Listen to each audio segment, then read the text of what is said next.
Almost 10 years ago, I started painting in single sessions because I had a goal of going professional and I wanted to get there as fast as possible. And you know what? Those single sessions, they did the job. And now this is my full-time job.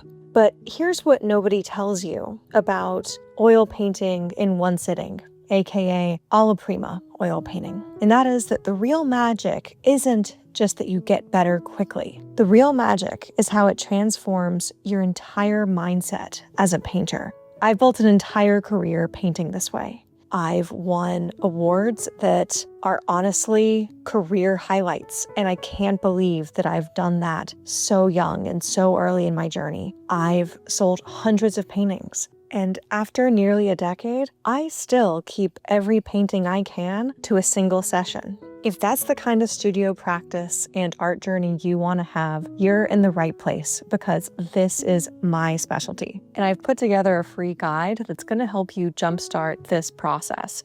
Links in the description. But first, let me tell you why this mindset shift might be the most important thing you ever learn about becoming a better painter. So here's the first way Alla Prima oil painting transforms your mindset as an artist. When you commit to finishing a painting in one sitting, you literally cannot pursue perfection. It is simply off the table, not even an option. And weirdly, that's not a limitation. I've mentored so many artists who came to me complaining that they just didn't think it was even possible for them to finish a painting in anything less than weeks. But when I challenge them with an exercise to limit themselves to just one sitting, they are stunned at what they can accomplish. See, when you know you have just 3 or 4 hours or whatever your session is, perfection becomes physically impossible. You just don't have time to chase it. You don't have time to obsess over every tiny detail. You don't have time to second guess every decision.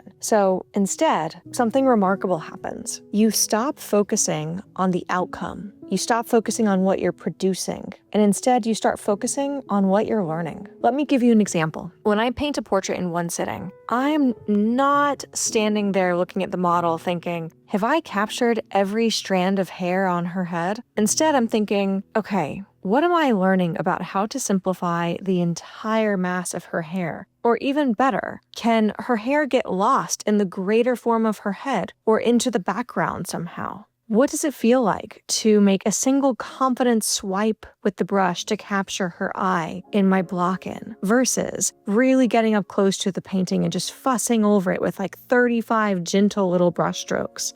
It's a completely different mental game. I'm experimenting, I'm discovering, I'm building my intuition with the paint and the brush. Now compare that to when you're working on a painting for weeks. What are you thinking about? You're probably thinking, is this good enough? Does it look realistic?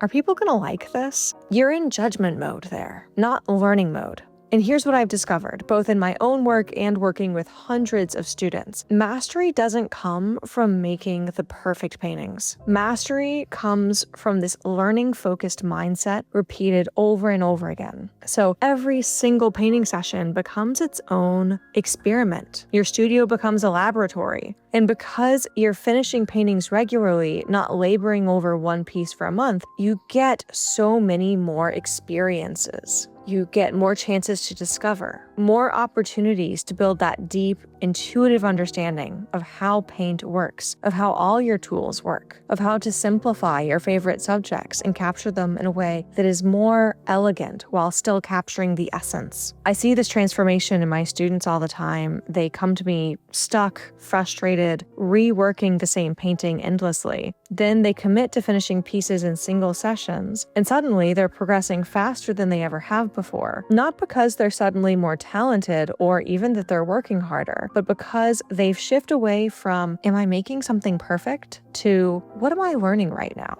And that shift really changes everything.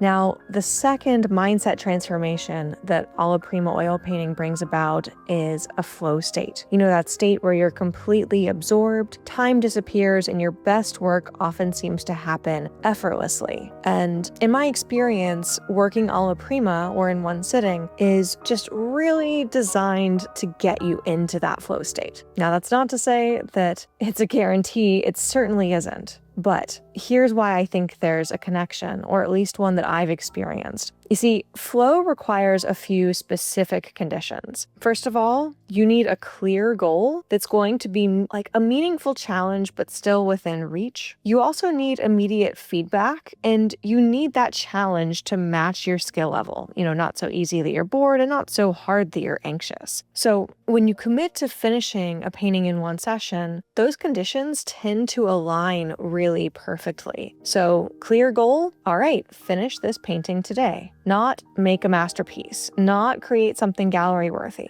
just finish it. Now, immediate feedback, well, because you have such a short cycle from starting the painting to finishing the painting, you're going to see much more quickly whether something is working and you can respond to it accordingly, or whether it isn't and respond to that accordingly. You're able to adjust way more adaptively, and it's kind of this constant dialogue between you and the paint. And then right level of challenge. So you're pushed, you have a deadline, you have to make decisions quickly, but at the same time, you're not setting an impossible goal. You're looking for that sweet spot where you're stretched but not broken.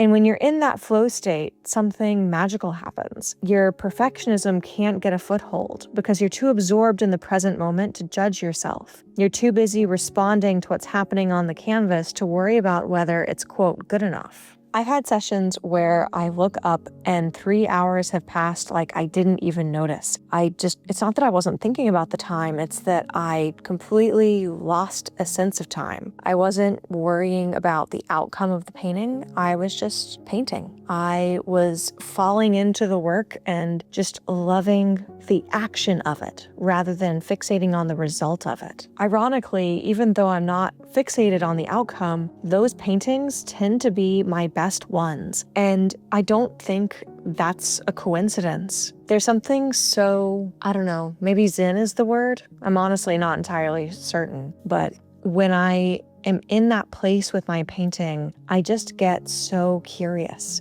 I can make a horrendous mistake and I will laugh at it because of the sheer surprise. And I don't mean laughing in a derisive way. I'm not judging myself for it. I'm kind of delighted by it. Like, it's just so cool to me that I can have such a moment of clarity of, oh my goodness, that was not the right move. I wonder how I'm going to solve this problem. I wonder how I'm going to go back and fix this thing that I just really effed up. I'm able to have those moments not because I am trying harder, but because I'm getting out of my own way and loving the process. And the multi-session approach, I am sure there are a lot of painters who have experienced flow, creating paintings in this way. But for me, I find that it is so easy to stop, to step back, to judge, to feel the pressure of how much time has passed and the urgency of trying to just get this thing right already. I wind up coming back the next day with fresh eyes, but also fresh doubts. And it seems like the pressure doubles every day. And I know, talking to my students, they described how hard it is to get fully immersed because there is always the possibility or even the threat of having to come back tomorrow to, quote, fix things. But working Alla Prima, there is no tomorrow. There's only right now. And that urgency, that commitment to the present moment, that's what drops you into flow. So if this is resonating with you and you want the complete system for building this kind of practice, don't forget my guide that walks you through all of this. But now let me tell you where all of this actually leads. This brings me to the third and maybe the most important mindset shift, which is understanding where mastery actually comes from.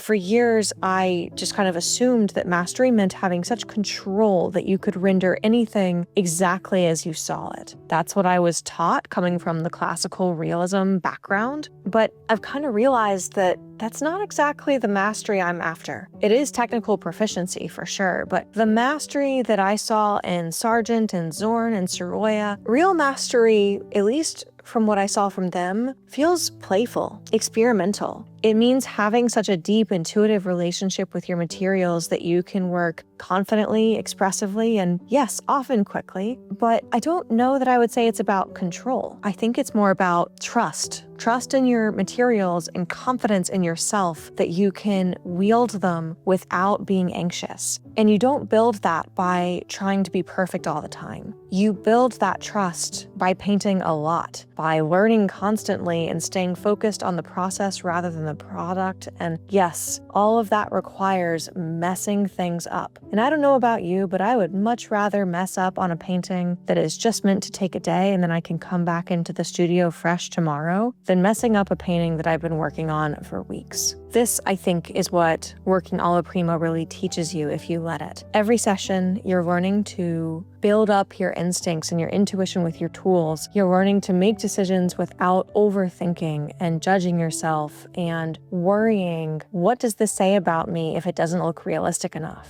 Instead, you're spending that same energy and effort learning to see what's essential and learning to let go of what's not. And I think that's ultimately where style really comes from. I don't think you can really have a style if you're trying to hold on to everything. That's kind of how our paintings wind up looking like photographs, because we are trying to include every pixel and to include it in a way that is unimpeachably accurate. Style, on the other hand, I think really comes out of knowing what pieces of the real world that you see around you or the photograph that you're referencing, what pieces of that can you release, can you let go of, can you choose not to include in the painting? I think I was really lucky to be raised by people who really put their taste first and weren't afraid to talk about what they found beautiful. Funnily enough, these weren't artists per se. They were people who loved beautiful things though. And being able to talk about what you loved was a really natural thing. And so when I first started teaching, one of the very first questions I ever got asked by a student was, I just want to be able to find my style. And something about just knowing her and hearing her question, it just clicked for me that this was something I knew I could help her with because it was perhaps the easiest and most natural part of my journey. And when I thought about everything I knew about her and her paintings, I knew I could help her to do that too. And so I think there's this inextricable connection between my love for Alla Prima oil painting and my love for helping painters to find their style and explore that. Because where I come from, not my family per se, but just my background as a painter, to me, the paintings that feel loose and spontaneous and could have been done in one sitting are often the ones that to me feel like they have the strongest hallmark of a style, the strongest maker's mark, if you will. Now, you can absolutely argue that someone doesn't necessarily have to be working Alla Prima to have that happen. And of course, I mean, that would be totally fair. It doesn't need to be. But I wanted to share this just because I wanted to give you that insight into why that feels so important. How, if you're looking for your style, I think there's so many lessons to be learned here. And that's what I really wanted to convey in this video. You know, there's this famous parable I've talked about on my channel so much, but it bears repeating. It's this story about a ceramics teacher, or sometimes it's told as a photography teacher, who was starting a new semester and had two different classes of the same class. And one of the classes, he said, would be graded on the quality of one perfect pot that they had to turn in at the end of the semester. Or if you're thinking of the photography version of this parable, it would be the one perfect photograph. Now, the other group was graded on the weight of all the pots they produced. And at the end of the semester, the highest quality work actually came from the quantity group. Because while the quality group sat around theorizing about what would make the perfect pot, the quantity group was busy making pots, learning from their mistakes, iterating. That's exactly what happens with Alla Prima painting. You're the quantity group. And ironically, by focusing on learning instead of perfection, by finishing paintings instead of perfecting them, you actually start creating better work much faster. Over these last almost 10 years now, I've come to realize something. The paintings that I create now aren't better than my earlier work because I am more careful or precise or because I'm putting more pressure on myself. They're better because I've just done hundreds of them, because I've built up this deep intuitive understanding of how to see, how to mix color, how to make a stroke that feels alive. But also in this time, I've gone through so many paintings to understand what I love and what I don't, the kind of work that I genuinely gravitate toward. That understanding can't come from just a handful of perfect paintings. They can't possibly have the breadth that this needs. Instead, that understanding came from finishing a lot of paintings over and over, often in single sessions, where the focus was always on learning, discovering, and experimenting. That's where mastery lives, not in the pursuit of perfection, but in the accumulation of deeply engaged, learning-focused repetitions. And you can't get those repetitions if you're spending weeks on single paintings. Now, there's one thing that I really want to address in this video and that I think is important to name. So that original video I made, the one about how daily painting helped me to reach my art goals,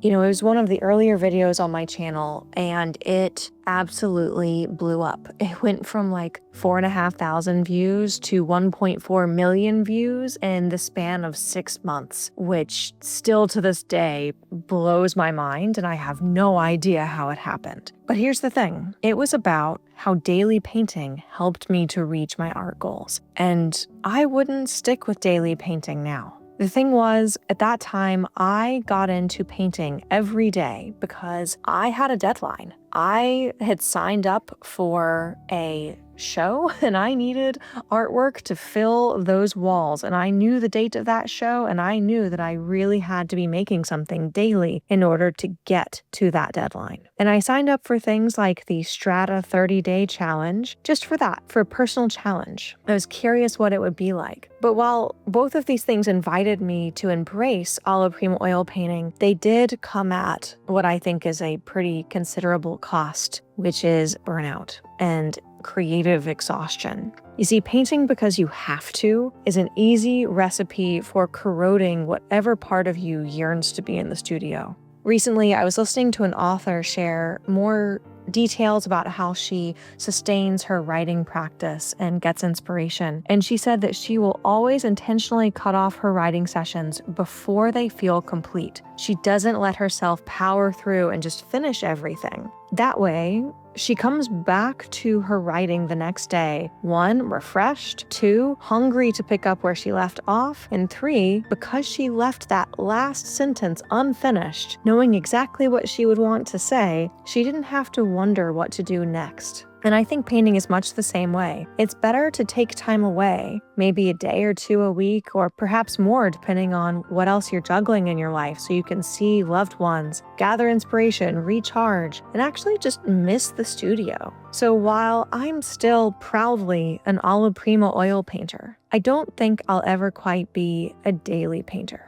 And that's okay. So here's what I want you to take from this video. If you've been painting in single sessions and it's working, if you're learning, if you're in flow, if you're actually finishing paintings, lean into it. This isn't like a beginner exercise or technique that you need to graduate from. This is probably building up the skills, the mindset, the habits, the attitude that breed mastery. And if you haven't tried painting this way yet, or if you keep abandoning it because you think you should be doing something more serious or you couldn't possibly paint that fast, I want to challenge you. What if the most sophisticated thing you could do is to commit to finishing paintings in single sessions and letting them be imperfect? Now, here's the thing.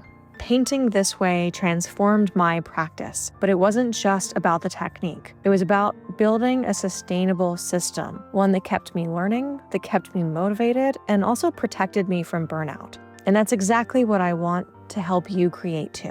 That's why I put together that guide that walks you through how to build a painting practice that sets you up for exactly this kind of success. It covers not just how to structure your sessions and how to choose what to paint, but also how to stay in a productive mindset, how to stay away from judgment and perfectionism, and most importantly, how to make it sustainable so that you're enjoying what you're doing, but you're also not burning out chasing daily goals and ending up draining your love for painting. So you can grab that guide in the description below. It's everything I wish someone had handed me 10 years ago when I had a serious goal and I wanted to get really great and go pro. Back then, I chose to paint in single sessions because I wanted to get better faster. Today, I paint in single sessions because it's the best way I know to stay in that learning-focused, flow-like mindset that makes painting feel alive instead of making it feel like work. That's not settling.